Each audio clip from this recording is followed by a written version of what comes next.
जय हिंद फ्रेंड्स, स्वागत है आपका एक्सपर्ट एग्जाम में। देखिए, हम जो ये कोर्स कर रहे हैं वो रीट और सीटेट के हिसाब से पूरा का पूरा कम्प्लीटली कोर्स कर रहे हैं फ्री मैथमेटिक्स का। ठीक है, तो इससे पहले हमने 12 पार्ट कर लिए हैं। हमारा 13वां जो पार्ट है ये है बहुपद। ठीक है, बहुपद का मतलब होता है पॉलिनोमियल। देखिए, इस सीरीज़ के इस बहुपद के 3 पार्ट आएंगे, यानी part number 13, part number 14, part number 15। ठीक है, 3 पार्टों में हम इसे कंप्लीट कर देंगे। ठीक है, तो इस वीडियो में हम क्या क्या जानेंगे, बहुपद क्या होते हैं, बहुपद के बाद जानेंगे हम कि बीजगणित क्या होते हैं, बीजगणित के बाद जानेंगे कि बीजीय व्यंजक क्या होते हैं, और कुछ एग्जाम ओरिएंटेड क्वेश्चंस भी करने का प्रयास करेंगे। ठीक है, देखिए ये सीटेट का सिलेबस, और सीटेट में सबसे पहले लिखा हुआ है एलजेब्रा। एलजेब्रा का मतलब बीजगणित, और इंट्रोडक्शन है। तो यदि कोई सीटेट वाला बच्चा देख रहा है तो जितना इस वीडियो में बताया है उतना कर लें, सफिशियंट है। ठीक है, और इसी प्रकार ये है रीट का syllabus. REET 3rd grade mains level 1 और लेवल 2। इसमें क्या लिखा हुआ है, ये वाला हमने कर लिया। प्री में है, प्री में वास्तविक संख्याएं, दशमलव प्रसार वास्तविक संख्याएं और उनके लिए घातांक के नियम हमने कर लिए। वर्ग वाला वर्गमूल कर लिया, घन और घनमूल कर लिए। अब हमारा जो नेक्स्ट होता है वो होता है बहुपद। इस वीडियो में हम करेंगे बहुपद, बहुपद की शून्य करेंगे, फिर शेषफल प्रमेय करेंगे, बहुपदों के गुणनखंड करेंगे, बीजीय सर्वसमीकरण करेंगे, बहुपदों के शून्यांकों का ज्यामितीय अर्थ करेंगे, उनके और द्विघात समीकरण। धीरे धीरे ये सारे टॉपिक कवर कर लेंगे। अलजेब्रा के अंदर यही आते हैं। ठीक है, तो जुड़े रहिए फ्रेंड्स लगातार इसी तरीके से। और मैं पूरा का पूरा बेसिक से करवा रहा हूँ। अगर कोई बच्चा नया है और कोचिंग ज्वाइन कर रखी है तो साथ साथ में देखेगा तो उसको पता चल जाएगा कि कंटेंट में कितना की दम है। ठीक है, तो चलिए फ्रेंड्स स्टार्ट करते हैं हमारा बहुपद। तो देखिए ये है बहुपद। तो सबसे पहले जानेंगे कि बहुपद क्या होता है। और बहुपद जानने से पहले क्या, बहुपद को जानने से पहले हम जानेंगे कि बीजीय व्यंजक क्या होते हैं। और इन्हीं बीजीय व्यंजक को जानने से पहले हम जानेंगे कि ये आते किसके अंदर है। वो आते हैं बीजगणित के अंदर। देखो, गणित की बहुत सारी शाखाएं हैं, बीजगणित, अंकगणित, रेखागणित, त्रिकोणमिति। तो उन्हीं में से एक जो भाग है वो क्या है, बीजगणित है। ठीक है, बीजगणित को इंग्लिश में बोलते हैं एलजेब्रा। ठीक है, जो सीटेट के सिलेबस में एलजेब्रा नाम का टॉपिक लिखा हुआ है ना, वो यही है एलजेब्रा, यानी बीजीय व्यंजक, बहुपद, बीजीय सर्वसमीकरण, बीजीय व्यंजकों के जोड़, घटाव, गुणा और भाग। जैसे जैसे हमने जो प्राकृत संख्याएं, पूर्ण संख्याओं के जोड़, घटाव, गुणा और भाग देखे थे, फिर हमने दशमलव संख्याओं के, वास्तविक संख्याओं के जोड़, घटाव, गुणा और भाग देखे थे, फिर हमने प्री में संख्याओं के जोड़, घटाव, गुणा, भाग देखे थे। ठीक उसी प्रकार बीजगणित के अंदर बीजीय व्यंजकों के अंदर जोड़, घटाव, गुणा और भाग सारे के सारे हैं, उनको देखेंगे। देखिए ये जो टॉपिक है ना, वो अगर बेसिक से समझना चाहते हो तो जो पीछे वाले टॉपिक पढ़ाए हैं वो अगर समझे हुए हैं तो आसानी से समझ में आ जाएगा। वरना अगर आपकी नॉलेज है तो बिल्कुल समझ में आ जाएगा, वरना तो नहीं आएगा। ठीक है, तो सबसे पहले हम जानते हैं कि बीजगणित क्या होती है। ठीक है, तो इसमें लिखा हुआ है कि अभी तक हमने संख्याओं और उनके आकारों के साथ रहा है। भाई हमने अभी तक संख्याएं देखी है, 1 2 3 4 5 त्रिभुज, वो सभी देखी हैं। ठीक है, हमने उनके ऊपर संख्याएं पढ़ ली, जोड़, घटाव, गुणा, भाग। ठीक है, हमने उनका दैनिक जीवन में अपनी समस्याओं को हल करने के लिए, जैसे घर के अंदर दूध का हिसाब करने के लिए, व्यापार के अंदर, ठीक है, किसी दुकान पर जाते हैं तो किताबों में, सब्ज़ी खरीदने में, दूध खरीदने में, तो सभी में हमने अपनी विभिन्न समस्याओं को सुलझाने के लिए किसका यूज़ किया है, अंकगणित का यूज़ किया है। ठीक है, तो हमने या फिर गणित की वह शाखा जिसमें हमने संख्याओं का अध्ययन किया है, अंकों का अध्ययन किया है, वही क्या कहलाती है, अंकगणित कहलाती है। अब यदि क्या होगा, 2-3 विमाओं वाली आकृतियाँ और उनके गुणों के बारे में भी पढ़ चुके हैं। गणित की वह शाखा जिसमें हमने आकृतियों और आकारों का अध्ययन करते हैं वो क्या कहलाती है, ज्यामिति, जैसा कि मैंने आपको बताया था। तो अब इस वीडियो में हम पढ़ेंगे बीजगणित। और बीजगणित क्या होती है वो देखो। बीजगणित में जो पद बनता है वो चर और अचर से मिलकर के बनता है। ठीक है, चर और अचर से मिलकर के बनता है। ठीक है, एक जो पद बनता है ना, पद, ठीक है, बहुपद तक जाना है हमें, तो पहले पद पढ़ेंगे। और पद किन से मिलकर के बना होता है? चर और अचर से। अब चर क्या होते हैं? चर होते हैं वेरिएबल। क्या होते हैं? वेरिएबल। और चर मतलब च रे च ल ता चलता, चर चलता। चर चलता, चलता का मतलब ये फिक्स्ड नहीं है। ठीक है, यानी वेरिएबल वे होते हैं जिनकी वैल्यू क्या होती है? फिक्स नहीं होती है। जैसे देखो, चर के अंदर, और वैसे आप रटना चाहो तो कैसे रटोगे? सारी की सारी ABCD है ना, वो किसके अंदर आती है? चर के अंदर आती है।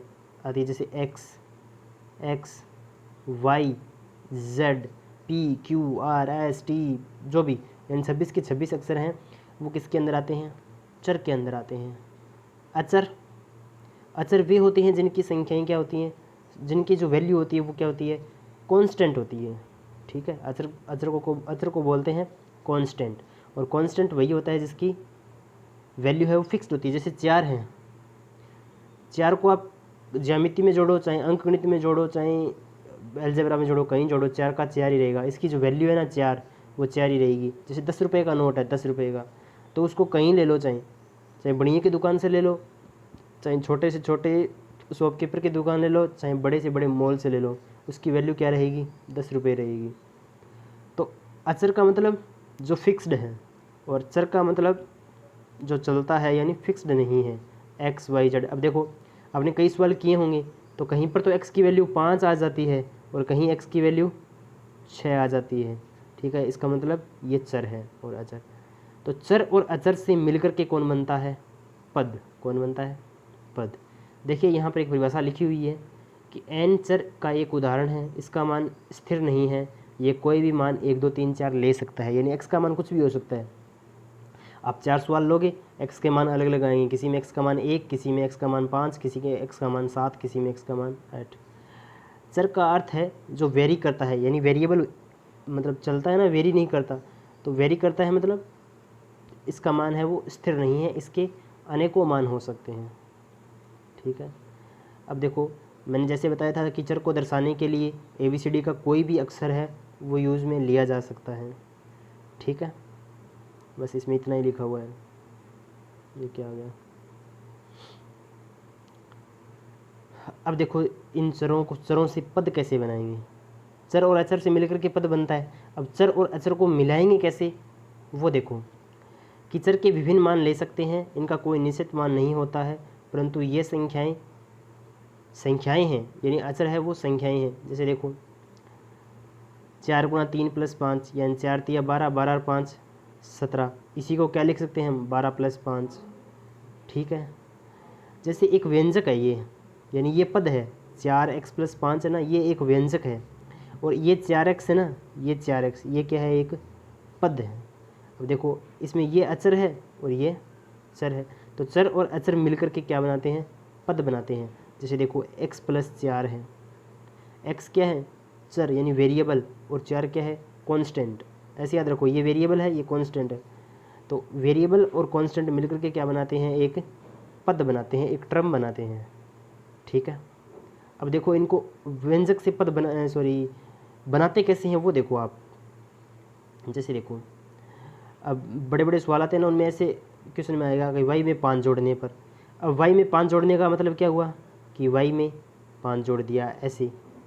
ठीक है, t में से 7 घटाने पर t में से 7 घटा दिया, a को 10 से गुणा करने पर 10a, x को 3 से भाग देने पर, x को 3 से भाग देने पर।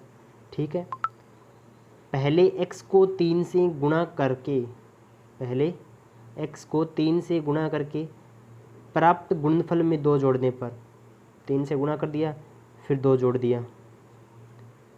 पहले y को 2 से गुणा करके, पहले y को 2 से गुणा करके प्राप्त गुणनफल, ये 2y हमें प्राप्त हो गया, फिर इसमें से क्या घटा दिया? 5 घटा दिया। ठीक है, तो इसी प्रकार ये हमने व्यंजक बनाए हैं। ये तो क्या हो गए? व्यंजक। और ये क्या हो गए? पद। ये पद हो गए और ये दोनों क्या हो गए? व्यंजक हो गए। ठीक है, ठीक है। जैसे और देखिए, और में क्या है? z में से 12 घटाना, तो z में से 12 ऐसे घटाएंगे। r में 25 जोड़ना, तो r प्लस 25। p में 16 से गुणा करना, तो 16p। y को 8 से भाग देना, y/8, m को -9 से गुणा करना, -9m, y में 10 से गुणा और फिर गुणनफल में 7 जोड़ना, तो y को 10 से गुणा फिर 7 जोड़ना। अब देखो आप इसको बता सकते हो कैसे लिखा गया है, एक बार इसको मिटो दो आप, ठीक है। क्या करोगे, या तो 2 को n से गुणा करवाया गया है या फिर n में 2 का गुणा, n में 2 का गुणा और प्राप्त गुणनफल से l को घटाना, ठीक है। यहाँ भी यही लिखा हुआ है कि n में 2 से गुणा और फिर गुणनफल में से l को घटाना, ठीक है।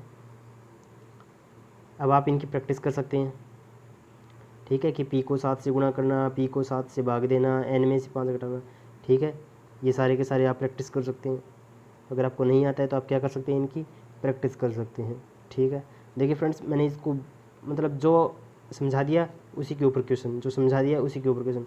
अगर किसी को बिल्कुल नहीं समझ में आता है ना, कि कई बार क्या होता है कि जो इससे आगे बड़े बड़े सवाल आएंगे तो उनमें 2 को 5 से भाग करने पर, वो घटाने पर इधर से उसको कहीं प्लस कर दिया, कहीं माइनस कर दिया, कहीं गुणा कर दिया, कहीं भाग कर दिया, वहाँ पर समझ में नहीं आता है ना, तो वो बेसिक से समझना होगा और बेसिक यहीं से होगा कंप्लीट, ठीक है। आप इनकी प्रैक्टिस कर सकते हैं, ठीक है। अब देखो, अभी हमने पढ़ लिया, अब इसका सार क्या है कि एक समीकरण चर पर एक प्रतिबंध होता है, यह चर के केवल एक निश्चित मान के लिए संतुष्ट होती है। अब देखो, वो तो पद थे, वो तो क्या थे, पद थे सारे के सारे, और यदि उनके ऊपर बराबर का निशान लगा करके 0 लगा दिया जाए, जैसे देखो हमने पढ़ा था कि x में से 5 घटाना, तो x में से जब तक 5 घटाया है ना तब तक ये क्या है, पद है, पद या फिर बहुपद। बहुपद का मतलब क्या होगा, जिसमें बहुत सारे पद हो जाएंगे, जैसे x + 5 + 6 + 3x + 8, ये बहुपद हो जाएंगे। तो जैसे ये बहुपद है, देखो मैं बताता हूँ आपको कि जैसे x - 3 है, ये तो क्या है, एक पॉलिनोमियल यानी बहुपद है। यदि इसमें बराबर का निशान लगा करके 0 लगा दिया तब ये क्या बन गई, समीकरण बन गई, ठीक है। तो समीकरण किसे कहेंगे, जिसमें बराबर का निशान हो, और बराबर का निशान किसके बराबर हो, 0 के बराबर हो। यानी बहुपद को यदि 0 के बराबर रख दिया जाए तो क्या बन जाएगी, समीकरण बन जाएगी, ठीक है। अब मैं आपसे पूछता हूँ कि x - 3 इज़ ग्रेटर देन 0, बताओ ये समीकरण है क्या, नहीं है। x - 3 इज़ लेस देन 11, बताओ ये समीकरण है क्या, नहीं है। x - 8 बराबर 0, बराबर में चाहे कुछ भी हो जाए, बराबर में 8 हो, बताओ ये समीकरण है क्या, बिल्कुल समीकरण है। समीकरण उसे ही कहेंगे जिसमें क्या हो, समता का साइन हो, समान का साइन हो, बराबर का साइन हो, ठीक है। तो ये क्या है, हमारी समीकरण। आई थिंक समीकरण और बहुपद में आपको फ़र्क पता चल गया होगा कि समीकरण और बहुपद कौन कौन से होते हैं। अब देखो, जैसे ये सवाल है, यहाँ देखो, बताइए कि निम्नलिखित में से कौन से कथन समीकरण है और कौन से नहीं, बताओ। x + 20 = 70 समीकरण है क्या, मैंने क्या कहा था, बराबर का साइन होना चाहिए, समीकरण होगा, बिल्कुल समीकरण है। 8 × 3 = 24 बराबर 24, अरे इसमें तो कुछ चर ही नहीं है, x y z कुछ तो होना चाहिए समीकरण को मानगत करने के लिए। अगर इसमें x y z नहीं है तो भी क्या है, ये समीकरण नहीं है। देखो इसमें बराबर का साइन नहीं है तो ये समीकरण नहीं है। देखो n - 4 यानी n एक अचर है, सॉरी चर है, और बराबर का निशान है, इसलिए ये समीकरण है। देखो 20 b यानी चर है, बराबर का साइन है तो ये समीकरण है। y चर है लेकिन बराबर का साइन नहीं है तो ये समीकरण नहीं है। आसानी से आप समझ जाओगे कि कौन सा समीकरण है और कौन से समीकरण नहीं है। अब देखो समीकरणों के हल, जैसे आपने समीकरण तो बना ली, अब देखो समीकरणों के हल। समीकरणों के हल में आपको 2 ही बातें ध्यान में रखनी है। जो जोड़ में है वो, अगर देखो पक्षांतरण करेंगे ना, जैसे ये बराबर है और यहाँ कोई संख्या प्लस में है तो वो इधर जाएगी तो वो किस में हो जाएगी, माइनस में, और इधर कोई माइनस की है तो इधर जाएगी किस में हो जाएगी, प्लस में। यानी यदि ये बराबर है ना, ये एक पुल है, क्या है, पुल। यदि इस पुल को कोई संख्या पार करेगी, इस पुल को कोई संख्या पार करेगी, यदि वो प्लस की है तो किसकी हो जाएगी, माइनस की, और माइनस की है तो किसकी हो जाएगी, प्लस की। यदि वो गुणा में है तो किस में चली जाएगी, भाग में। यदि वो भाग में है तो किस में चली जाएगी, गुणा में, बस पूरी की पूरी समीकरण है वो हल हो जाएगी। कैसे वो देखो आप, जैसे देखो x - 3 बराबर 11 है, आपको मान किसका ज्ञात करना है, x का। तो ये जो -3 है इसको इधर भेजना पड़ेगा, और मैंने क्या बताया था, यदि ये बराबर को लांग के बराबर पे कूद के इधर जाएगा तो ये माइनस का किस में हो जाएगा, प्लस में। तो ये क्या बन जाएगा, x बराबर 11, ये -3 है, इधर जाते ही +3, तो x बराबर क्या हो जाएगा, 11 और 3 14, x का मान कितना आ जाएगा, 14। ठीक है। और देखो जैसे ये है 2n बराबर 10, हमें किसका मान चाहिए, n का। बताओ 2 गुणा में है कि भाग में है, 2n गुणा में है ना, तो इधर जाएगा किस में होगा, भाग में, भाग में जाते ही इसका उत्तर कितना आएगा, 5। ठीक है। अब ये है जो सीटेट और रीट देंगे ना, तो उनमें एक पेडागोजी लगती है, पेडागोजी नाम के कुछ टॉपिक लगते हैं। तो उस पेडागोजी में विभिन्न भारतीय जो वैज्ञानिक हैं उनके बारे में पूछा जाता है कि कौन से भारतीय, ठीक है, तो विभिन्न भारतीयों के बारे में पूछा जाता है। तो देखो इसमें लिखा हुआ है वो एक बार आप पढ़ लो कि गणित की एक शाखा के रूप में बीजगणित का प्रारंभ लगभग 1550 ईसा पूर्व में, यानी लगभग 3500 वर्ष पूर्व हुआ था। और सबसे पहले किसने किया था, मिस्रवासियों ने। ठीक है। जैसे इसमें कोई बढ़िया सी बात है क्या,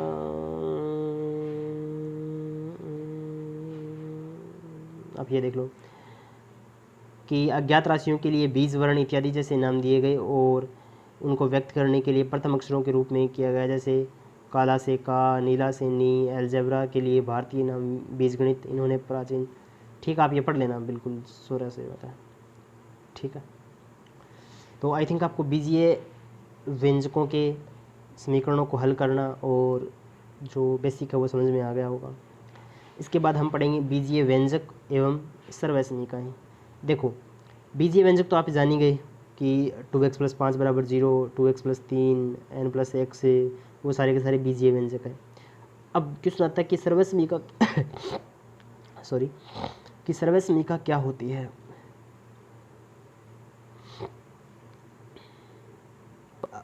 तो अब हम इनको 1 बाय 1 करके देखते हैं कि व्यंजक क्या है और सर्वसमीका क्या है। देखिए ये वीडियो थोड़ा लंबा हो सकता है। हमने देखो ये हमने सारे के सारे पढ़े हैं, x + 3, 2y - 5, 3x² 4xy + 7, ये सारे के सारे क्या हैं, व्यंजक के उदाहरण हैं। ठीक है।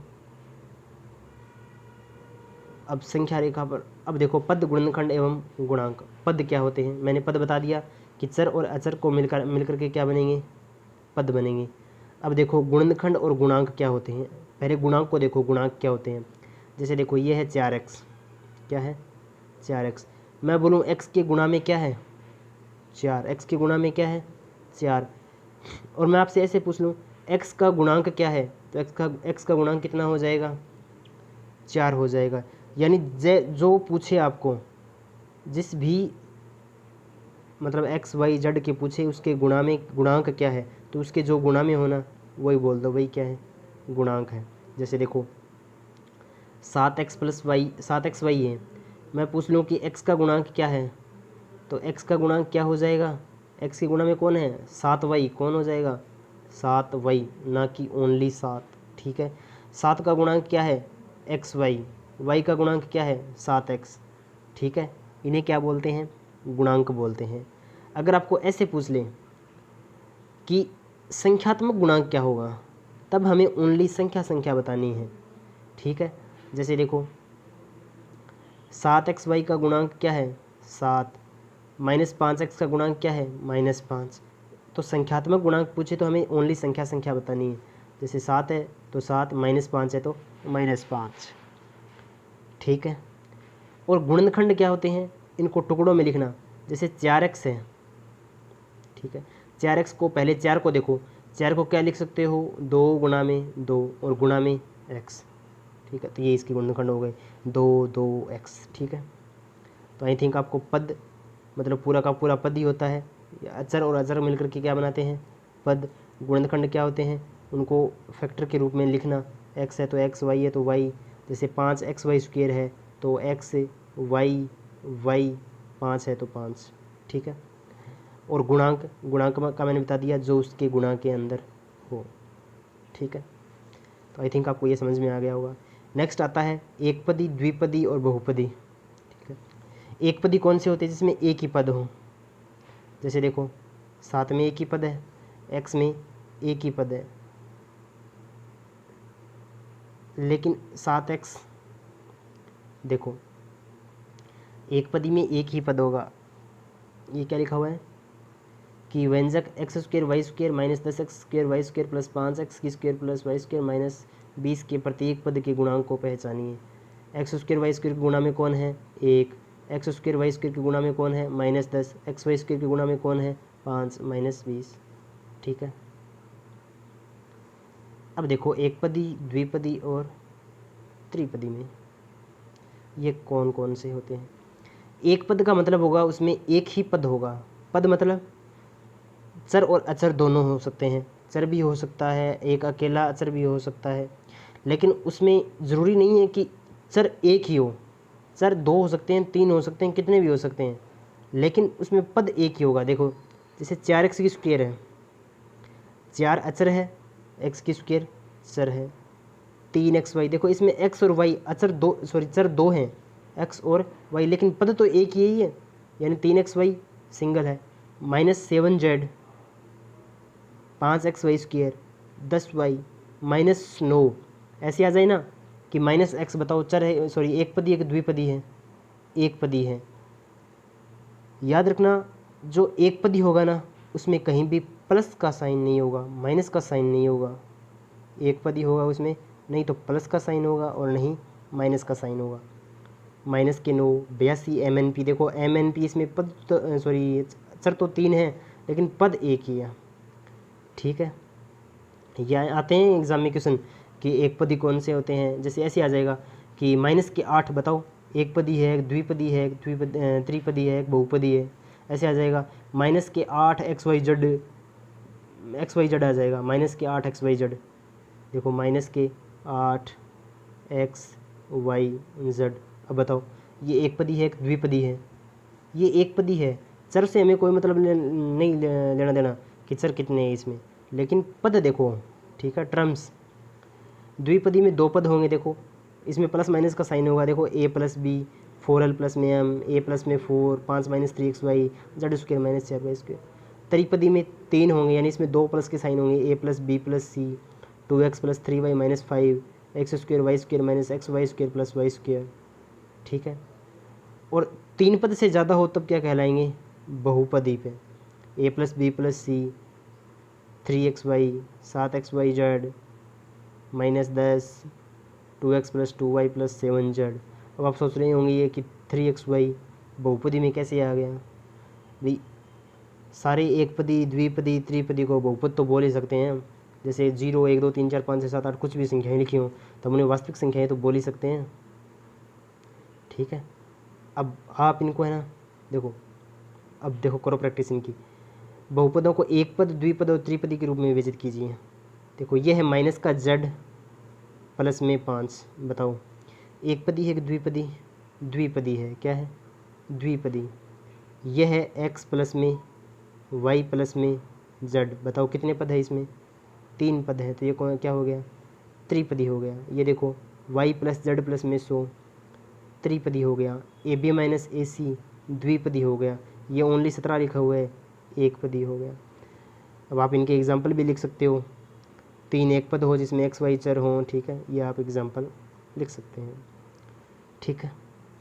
तो आई थिंक आपको एक पदी, द्विपदी, त्रिपदी और बहुपदी में अंतर समझ में आ गया होगा कि कौन कौन से हो सकते हैं, कौन कौन से नहीं हो सकते, ठीक है। इसके बाद में हम करते हैं समान पद और असमान पद, ठीक है। आप इन व्यंजकों को देखिए, 7x 14x -13x² 15x² 7y 7xy -9y² -9x² -5yx। इसमें हमें समान पद और असमान पद छांटने हैं। कैसे छांटोगे बताओ? समान पद का मतलब होता है कि उसमें x यानी चर है वो क्या हो, समान हो। जैसे 7x, जैसे देखो बहुत सारा तरीका है इनको समझाने का। ये है बेड, यानी इस वाले बाड़े में तो क्या आएंगी, बेड। इस वाले में क्या आएंगी, इस वाले में आएंगी बेड नहीं, इसमें आएंगे शेर, क्या आएंगे, शेर। और यहाँ पर बेड नहीं होकर के क्या होगा, बकरी। देखो ये एक बाड़ा, ठीक है, और यहाँ पर कौन है, बकरी, ठीक है, और यहाँ पर कौन है, शेर। अब आपको बोल दें बहुत सारे पशु है कि बकरी बकरी को एक बड़े में डालो और शेर शेर को एक बड़े में डालो, आप क्या करोगे, बकरी को देखना है, बकरी को कैसे देखोगे, या तो वो काली रंग बिरंगी होगी, उसके सींग होंगे, उसके कान होंगे, वही तो देखोगे जो सभी बकरियों के होते हैं। भाई बकरियों को पकड़ना है तो वही देखोगे कि सारी बकरियां कैन जो सभी बकरियों के गुण होते हैं, ठीक है। अब देखो ये 7x से एक बकरी है, ठीक है, 14x भी क्या है, एक बकरी है, -13x भी क्या है, एक बकरी है। क्यों, क्योंकि इसमें भी x है, इसमें भी x है, इसमें भी x है। ये क्या होंगे, समान पद हो गए। तो समान पद कौन से होंगे, जिनमें क्या हो, उनके गुण समान हो। जैसे देखो 7x, 14x, -13x। अब बकरी मान लो कि देसी बकरी 5 है और विदेशी बकरी 8 है, तो हुई तो वो बकरी ना। अरे हुई तो बकरी, चाहे देसी हो चाहे विदेशी हो, संख्याओं से क्या फ़र्क पड़ता है। जैसे यहाँ पर देखो 7x है, यहाँ पर 14x है, और यहाँ पर 13 है, वो -13x हैं, ठीक है। तो हमें इससे कोई मतलब नहीं है कि वो संख्या में कितने हैं, हमें तो उनका ग्रुप देखना है कि वो कौन से ग्रुप से हैं। तो बकरियों को एक खाने में, यानी कौन से पद हो गए, समान पद हो गए। और याद रखना समान पद ही आपस में जुड़ते हैं, घटते हैं, और आपस में विभाजित भी समान पद ही होते हैं, ठीक है। अब देखो जैसे 5x² है, 5x² और 9x² दोनों आपस में क्या है, समान है। 7y के जैसा है क्या, कोई नहीं है। 7xy -5yx, xy या yx एक ही बात है, ठीक है। तो ये क्या हो गई, समान पद हो गई। शेर को पहचानना है, शेर को पहचानने की ज़रूरत नहीं है, वो हमें खुद ही पहचान लेगा, ठीक है। तो शेर का मतलब क्या हो गया, क्या देखेंगे हम शेर के, दौड़ता है, मतलब शेर वास्तव में शेर ही होता है। तो शेर को पहचान लेंगे ना, तो सारे शेरों को पकड़ के एक खाने में डाल देंगे। तो शेर को पकड़ के एक खाने में डालने का मतलब क्या हुआ कि जैसे इसमें XY है, इसमें XY इसका साइन है कि ये शेर है, तो यहाँ पर भी XY है, ये भी शेर है, तो ये दोनों क्या हुए, समान हुए, ठीक है। तो आई थिंक समान और असमान पद है वो आप आसानी से समझ पाओगे, ठीक है। अब देखो बीजीय व्यंजकों का योग और व्यवकलन। योग का मतलब जोड़ और व्यवकलन का मतलब घटाना। अब देखो वैसे ही आप याद रखो कि ये एक बाड़ा है, इसमें बकरी है और इसमें शेर है, ठीक है। तो 5 देसी बकरी आ गई, 5 विदेशी आ गई, जैसे 5 राजस्थानी बकरी आ गई, 5 गुजराती बकरी आ गई, 5 मराठी बकरी आ गई, 5 महाराष्ट्री बकरी आ गई, 5 गुजराती आ गई, 5 कश्मीरी आ गई। तो सारी की सारी बकरियों को एक साथ जोड़ दोगे। और शेर हैं, 5 कश्मीरी शेर आ गए, 5 राजस्थानी शेर आ गए, 5 बंगाल से आ गए, 5 कहीं से आ गए, 5 कहीं से आ गए। तो आप उन सभी शेरों को एक साथ में जोड़ दोगे, ठीक है। मतलब क्या हुआ कि जो जिनके समान गुणांक है ना, उनको उन्हीं पदों में जोड़ोगे और उन्हीं पदों से घटाओगे, ठीक है। घटाने का थोड़ा अलग रूल है, जोड़ने का देखो आप, जैसे ये देखो 7x² -4x प्लस में 5, 7x² -4x प्लस में 5 और 9x -10। अब देखो जोड़ना है ना, तो 9x, तो 9x x के नीचे ही आएगा। ये माइनस का 4x है, इसके नीचे क्या लिखोगे, 9x। ये माइनस का 10 है, तो इसके गुणा में कोई नहीं है ना, तो क्या करोगे, ये 5 है और इसमें 10 है, इसमें जोड़ दोगे। अब देखो 7x² में मतलब x² का कोई और पद नहीं है, तो क्या करोगे, 7x²। अब देखो ये माइनस का 4 है, ये प्लस का 9, माइनस के 4 और प्लस के 9, प्लस के 5x। और ये देखो फिर प्लस के 5, प्लस के, ये प्लस के 5 और माइनस के 10, तो माइनस के 5, ये जुड़ गए हैं ऐसे, ठीक है। अब देखो एक और एग्जांपल देखो आप, यहाँ पर देखो, पहले इससे देखो, समझ के देखो आप। 7xy plus 5yz minus 3zx, comma 4yz plus 9zx minus 4y minus 3xz plus में 5x माइनस 2xy का योग ज्ञात करना है। तो देखो xy है ना, तो सारे xy को जोड़ दो। ये 7xy है, फिर xy देखो कहाँ है, ये रहा xy, ठीक है। तो देखो प्लस के 7xy माइनस के 2xy कितने बच गए, 5xy, ठीक है। ये 5xy हो गया, इसको लिख लो कहीं, 5xy, ये बन गया 5xy। फिर देखो 5yz, फिर 4yz, और तो कहीं yz है ही नहीं। तो देखो प्लस के 5 और प्लस के 4, प्लस के 9yz। देखो माइनस के 3zx, प्लस के 9zx, और माइनस के 3xz या zx एक ही बात है। तो देखो माइनस के 3 और माइनस के 3 कितने हो गए, माइनस के 6, और प्लस के 9 कितने बच गए, प्लस के 3zx, प्लस के 3zx या फिर xz। आप आसानी से इस तरीके से जोड़ सकते हो। फिर भी यदि आपको करने में डाउट हो कि हम ओरली है वो सीधा नहीं जोड़ पाएंगे, तो आप क्या करो, ऐसे सारणी बनाओ इनकी। जैसे देखो ये जो लास्ट में था ना, मैंने इन दो को छोड़ दिया। देखो ये 5x है और ये माइनस का 4y है, तो उनको लास्ट में और लिख देंगे 5x माइनस में 4y। क्यों, क्योंकि इनके कोई है वो सेम वाले नहीं है। फिर भी यदि आप करने में गलती कर देते हो तो आप उनको ऐसे लिख लो, जैसे 7xy plus 5yz minus 3zx। फिर देखो 4yz है तो yz के नीचे yz, 9zx है 9zx। अब देखो अब बच गया माइनस का 4y, माइनस का 4y नहीं है ना यहाँ पर, ऊपर वाले में किसी में नहीं है, तो इसको लास्ट में लिख दो माइनस का 4y। फिर देखो माइनस का 3xz माइनस का 3zx, प्लस का 5x नहीं है ना, फिर उसको बाहर लिख दो कहीं, माइनस का 2xy माइनस का 2xy, और इनको जोड़ दो, 7xy माइनस का 2xy 5xy, 5yz 4yz 9yz, minus के 3 प्लस के 9 प्लस के 6 माइनस के 3 प्लस के 3, ठीक है। बच गया 5 माइनस का 4y, ठीक है, बिल्कुल सेम टू सेम भी आंसर आ गया। ठीक जिस प्रकार जोड़ा है ना, ठीक जिस प्रकार जोड़ा है उसी प्रकार घटाते हैं, ठीक जिस प्रकार जोड़ा है उसी प्रकार घटाते हैं। लेकिन लेकिन लेकिन लेकिन क्या करते हैं, घटाते समय क्या करते हैं, साइन चेंज कर देते हैं, ठीक है। कैसे वो देखो, एक ही सवाल देखो आप तो, 7x² minus 4xy plus 8y² plus 5x minus 3y, इसको लिख लिया हमने, 7x² minus 4xy plus 8y² plus 5x minus 3y। फिर देखो 5x² minus 4y² plus 6y minus 3, इसको भी हमने ऐसे लिख लिया, x² के नीचे x², y² के नीचे y², y के नीचे y, और कोई भी संख्या नहीं है तो इसको बाहर लिख लिया, ठीक है। अब क्या करना है, इसको घटाना है, घटाना है ना, तो इस नीचे वाले समीकरण के साइन चेंज कर देंगे।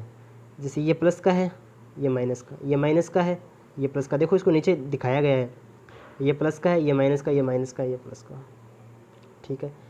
अब वैसे ही जैसे जोड़ा है ना वैसे ही जोड़ दो इनको, ये और साइन कौन सा मान्य होगा, ये जो अभी हमने माने है ना, यही साइन हमें मान के जोड़ना है इनको। देखो 7x², देखो रियल में प्लस का 5x² था, लेकिन निशान चेंज होने से क्या बन गया, माइनस का, तो 7 में से 5 गए, कितने बच गए, 2, माइनस 4xy कुछ है ही नहीं, तो ये माइनस का 4y बन जाएगा।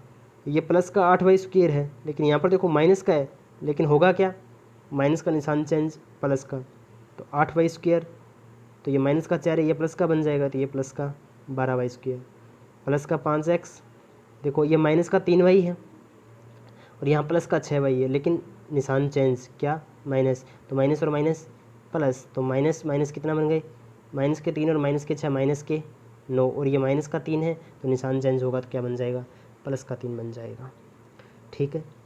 तो आई थिंक आपको ये समझ में आ गया होगा। वैसे इतना भी हार्ड नहीं है, मैंने बहुत कोशिश की है समझाने में, इतना भी मतलब इतनी नहीं करनी चाहिए थी, बिल्कुल ठीक है, बिल्कुल आसान आसान है। तो हमने यहाँ पर जोड़ सीख लिया और घटाव सीख लिया, गुणांकों में से एक पद, द्विपद, त्रिपदी को पहचानना सीख लिया, और पद को पहचानना सीख लिया, और गुणांकों को पहचानना सीख लिया। अभी इनकी करते हैं प्रैक्टिस। देखिए प्रत्येक के पदों एवं गुणांकों को पहचानिए। इसमें कितने पद हैं? 2 पद। इसमें कितने पद हैं? 3 पद। इसमें कितने पद हैं? 3 पद। इसमें कितने पद हैं? 4। इसमें कितने हैं? 3। इसमें कितने पद हैं? ठीक है। अब इनके गुणांक लिखने हैं। इसका गुणांक में कितना है? 5। इसके गुणा में कितना है? -3। इसके गुणा में कितना है? 1। इसके गुणा में कितना है? 1। इसके गुणा में कितना है? 1। जिस किसी भी चर के गुणा में कुछ नहीं होना तो उसके गुणा में कौन होता है? 1। जिसका कोई नहीं होता उसका कौन होता है? 1। ठीक है। यहाँ पर x का गुणांक कितना होगा? 1/2। y का कितना होगा? 1/2। यहाँ पर कितना होगा? 0.3। यहाँ पर कितना होगा? माइनस के 0.6 प्लस के 0.5। देखो एग्ज़ाम में गड़बड़ क्या करेगा, इसी का पूछेगा कि x की स्क्वायर, y की स्क्वायर और z की स्क्वायर का गुणांक कितना है। आप क्या करोगे? पहला ही ऑप्शन दिया होगा उसमें 4 और आप पहले ही ठोक दोगे 4। 4 नहीं है, -4 है। इस बात का सदैव ध्यान रखना। ठीक है। नेक्स्ट आता है कि निम्नलिखित बहुपदों को एकपदी, द्विपदी एवं त्रिपदी के रूप में वर्गीकृत कीजिए। कौन सा बहुपद इन तीनों श्रेणियों में से किसी में भी नहीं है? देखिए बिल्कुल इजी सा है कि x + y में 2 पद हैं तो ये द्विपदी हो गया। 1000 में 1 ही है तो एकपदी हो गया। फिर देखिए x + x की स्क्वायर प्लस x की क्यूब प्लस x की प्लस 4, इसमें कितने पद हैं? 4 पद है तो ये कितना हो गया? बहुपदी हो गया। आगे वाला देखिए कि 7 + y + 5x। ठीक है। 7 + y + 5x इसमें 3 पदी हो गया। 2y - 3y स्क्वायर द्विपदी हो गया। इस प्रकार आप सभी की ज्ञात कर सकते हैं। देखो जिसमें a + b + ab प्लस में bc प्लस में cd प्लस में da, ये 4 पदी हो गया। देखो p q r एक ही पद है। p² q + pq स्क्वायर ये द्विपदी है। 2p + 2q ये द्विपदी है। तो बिल्कुल आसान से हैं, आप इनको कर सकते हैं। निम्नलिखित का योग ज्ञात कीजिए। योग ज्ञात करने के लिए आपको क्या करना होगा? जो समान पद वाले हैं उनको जोड़ दो। AB - BC, BC - CA, CA - AB। देखो यहाँ पर प्लस का AB, यहाँ पर माइनस का AB। देखो प्लस के 5 माइनस के 5 जीरो होते हैं तो प्लस की बकरी फिर माइनस की बकरी, 0 बकरी, तो ये कट जाएगा इससे। देखो माइनस का BC यानी माइनस की बकरी प्लस की बकरी 0, माइनस की बकरी प्लस की बकरी 0, तो इससे उत्तर कितना आएगा? 0। ठीक है। आप इसी प्रकार इन सभी को जोड़ सकते हैं और नहीं जोड़ना आता तो फिर आपको इनको वो लिखना पड़ेगा। जैसे देखो ये कर लेना, ये बता देता हूँ मैं कि L² + M², M² + N², N² + L²। ये L² है, L² में L² जोड़ोगे 2L², M² में M² जोड़ोगे 2M²। ठीक है। N² में N² जोड़ोगे 3N²। ठीक है। जोड़ना सबसे आसान है, समान पद वालों को जोड़ दो। ठीक है। इसी प्रकार देखो इनको जोड़ना है, जोड़ तो सकते ही हो आसानी से। AB - BC ये वो सारी ऊपर वाले सेम टू सेम ही है, इनको जोड़ दो। घटाने हैं, घटाने के लिए मैं आपको बता देता हूँ। देखो यहाँ पर देखो ये लिखा हुआ है कि 12A माइनस का 9AB प्लस का 5B प्लस का 5B माइनस का 3, एक ही सवाल बताऊँगा मैं। फिर देखो आगे लिखा हुआ है 4A, तो A के नीचे A 4A माइनस का 7AB माइनस का 7AB प्लस का 3B प्लस का 3B प्लस का 12। देखो जो जिसके नीचे है उसको उसके नीचे लिख लिया। ठीक है। अगर जोड़ना होता ना तो डायरेक्टली जोड़ देते, कोई दौरा नहीं था। घटाने के लिए क्या करना होगा? इनका साइन चेंज करना होगा। ये प्लस का है इसको माइनस का, ये माइनस का है ये प्लस का, ये प्लस का है इसको माइनस का, ये प्लस का है इसको माइनस का। ठीक है। अब देखो 12 में से 4 गए 8 है। देखो माइनस के 9 प्लस के 7 माइनस के 2AB, देखो प्लस के 5B माइनस के 3B प्लस के 2B, ये माइनस का 3 है माइनस के 2 माइनस के 5, ये और ये मिलकर के हमारे क्या हो जाएंगे? उत्तर हो जाएंगे। ठीक है। तो आप इनको आसानी से कर सकते हैं। सारे के सारे ऐसे ही जोड़ने हैं और घटाने सारे के सारे ऐसे ही हैं। ठीक है। इसके बाद जो हमारा नया टॉपिक आता है वो आता है बीजीय व्यंजकों का गुणा करना। देखो गुणा करने के लिए क्या रूल होगा? जैसे देखो मैं आपको बताता हूँ 6xy गुणा में 3xyz। एक ही एग्जांपल से समझ लो। सबसे पहले क्या करना होगा? संख्या का संख्या में गुणा करना होगा। जैसे 6 है 6 को 3 से मल्टीप्लाई कराना है तो 6 3 18, समझ गई। फिर देखो टोटल x कितनी हो गई, x गुणा में x, 2x हो गई ना, तो x की पावर 2। फिर देखो y, तो y की पावर 2, z एक ही है तो z, ये इसका मल्टीप्लाई होगा। कितनी भी संख्या मल्टीप्लाई में आ जाए आपको ऐसे ही करना है। जितने x है, अगर यहाँ पे x की पावर 5 होती तो क्या करते, 5x यहाँ पर है, 1x यहाँ पर है, यहाँ पर 6 हो जाता। ठीक है, संख्या का संख्या में मल्टीप्लाई, अगर निशान आ जाए ना, यहाँ पर माइनस आ जाए, यहाँ पर माइनस, तो निशान का निशान के साथ होगा, माइनस का माइनस के साथ क्या होगा, प्लस। और यहाँ पर माइनस 6 और यहाँ पर कुछ नहीं होता तो यहाँ पर माइनस आ जाता। ठीक है, आई थिंक आपको गुणा है वो समझ में आ गया होगा। चलो कुछ प्रैक्टिस कर लेते हैं। जैसे देखो 4 को 3x के साथ में गुणा करवाना है, तो मैंने क्या कहता, संख्या का संख्या के साथ, 4 3 12, x का x, 4 3 12x।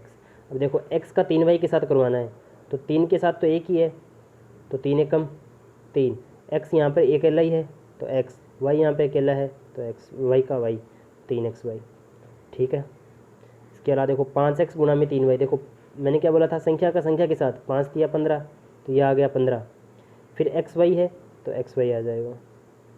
फिर देखो 5x गुणा में माइनस 3y, पहले निशान है ना तो निशान को देखो, यहाँ पर प्लस है यहाँ पर माइनस है तो क्या आएगा, माइनस। फिर संख्या का संख्या के साथ, 5 3 15, xy। ठीक है, और ये सारे के सारे क्या हैं, एक पदी है, ये भी एक पदी है, ये भी एक पदी है, ये भी एक पदी है, ये भी एक पदी है, ये भी एक पदी है। ठीक है, फिर देखो जब ऐसे बहुत सारे एक पदियों को आपस में मल्टीप्लाई कराना हो तो कैसे कराएंगे, सिंपल रूल वही है। मैथ का सबसे अच्छा काम क्या है कि रूल वही रहेंगे सेम टू सेम। ठीक है, वही घोड़े वही मैदान। देखो 2x गुणा में 5y प्लस में 7z, तो पहले संख्या का संख्या के साथ मल्टीप्लाई कराओ, 2 5 10, 10 7 70, तो यहाँ पर क्या आ गया, 70। फिर यहाँ पर x है, यहाँ पर y है, यहाँ पर z है, x y z हो गया, तो यहाँ पर x y z। ठीक है, आई थिंक आपको समझ में आ गया होगा। फिर देखो यहाँ पर देखो संख्या का संख्या के साथ, 6 5 30, 30 चौके 120, यहाँ पर कितना आ गया, 120। मैंने क्या कहा था, अब देखो x को, एक x यहाँ पर है, 2 यहाँ पर, कितने हो गए, 3, 3 यहाँ पर x, कितने हो गए, 6, तो x की पावर 6। y देखो यहाँ पर टोटल कितने हैं, 1 यहाँ पर, 2 यहाँ पर, 3 यहाँ पर, 3 2 5 और 1 6, x की पावर 6। आपको डायरेक्ट ऐसे इतना लंबा मेथड से नहीं जाना है, डायरेक्ट एग्ज़ाम में जैसे एग्ज़ाम हॉल में हम कर सकते हैं ना, वैसे करने की कोशिश करो इसको। ठीक है, तो आई थिंक आपको ये भी समझ में आ गया होगा कि इनको गुणा कैसे करते हैं। ये बिल्कुल काम कहाँ आएंगे।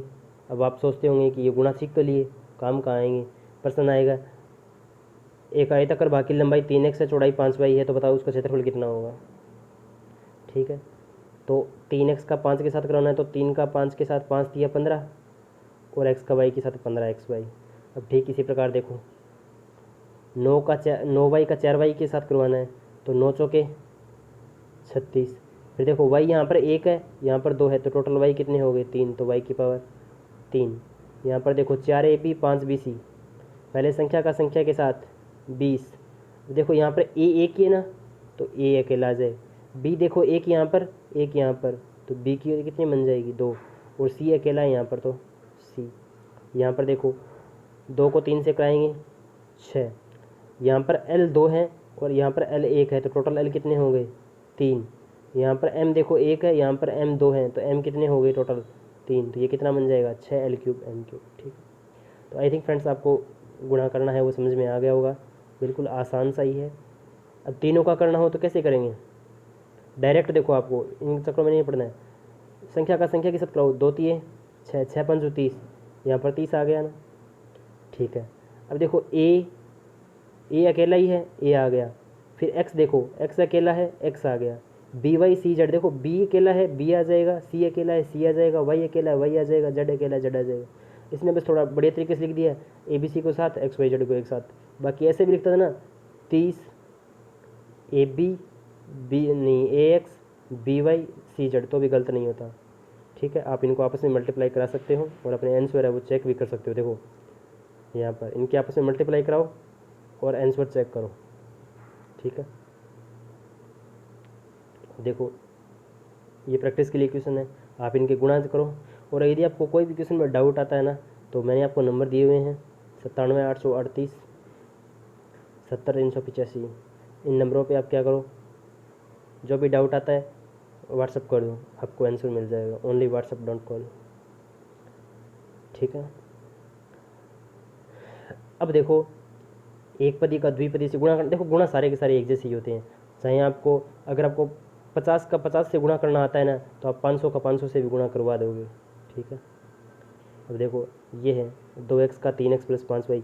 सबको पता है कि पहले 2x का 3x के साथ होगा तो 2 तिया 6, x का x के साथ होगा x की स्क्वायर, फिर 2x का इसके साथ होगा तो प्लस का निशान, 5 दूनी 10। अब देखो, यहाँ पर एक x है, यहाँ पर एक x है, तो यहाँ पर x की पावर 2, फिर 2y, नहीं 5 दूनी 10, फिर यहाँ पर y अकेला है तो y। ठीक है। इसी प्रकार ये वाला देखो, ए स्क्वायर का 2ab के साथ होगा तो 2 का तो 2 ही आ जाएगा। फिर ए देखो कितने ए हो गए, 3 ए हो गए, ये b माइनस 5 ए स्क्वायर सी बन जाएगा, ए स्क्वायर सी। ठीक है। आई थिंक आपको समझ में आ गया होगा, बिल्कुल आसान आसान है। ठीक है। ये भी आप कर सकते हो इनको मल्टीप्लाई करवा करके।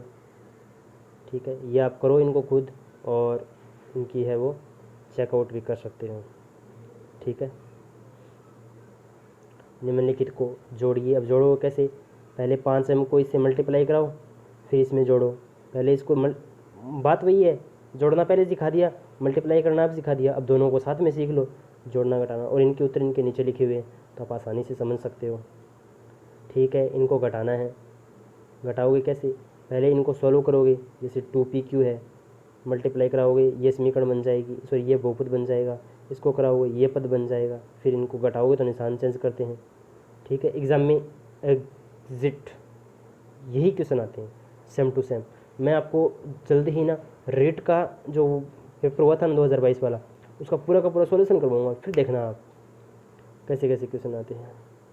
देखिए, निम्नलिखित का गुणा कीजिए, तो कीजिए इनका गुणा, आसानी से ही है। ठीक है। ये सवालों की प्रैक्टिस आप कर सकते हैं।